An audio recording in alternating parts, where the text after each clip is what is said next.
แจ้งเลยถ่ายไปโลดมันแจ้งบ่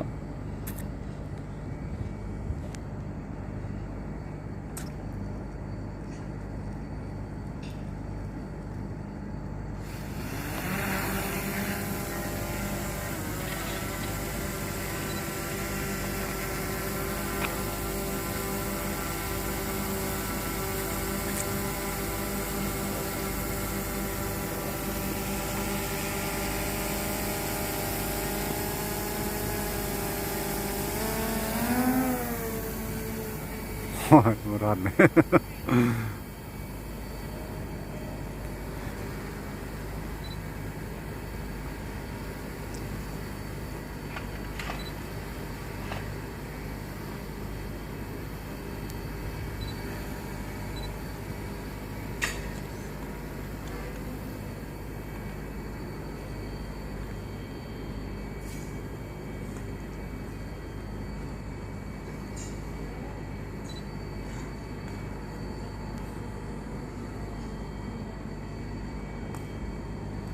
อ้าวไปใช่แล้วเฮ้ยบ่เห็นละ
ว่าในห้องจะได้อะไรไปอ่ะ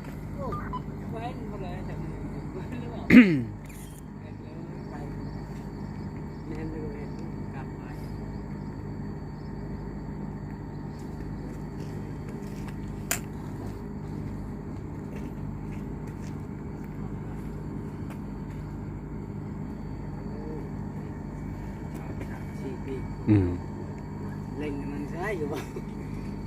นี่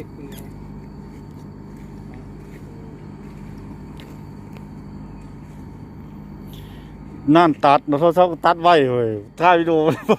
ตัดไว้เช้านี้บ่ตัดเดือน7 นาทีไปแล้วยังบ่ตัดอยู่ก็มานอปีนกันยัง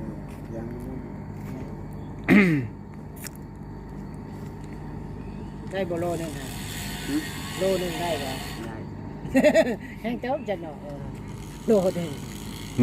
โลปลายพุ่นเด้นักเติบเลยไปเขาชิโร่เชียวเนี่ยไปเขาเชียวพุ่นเลยแถวนี้เลย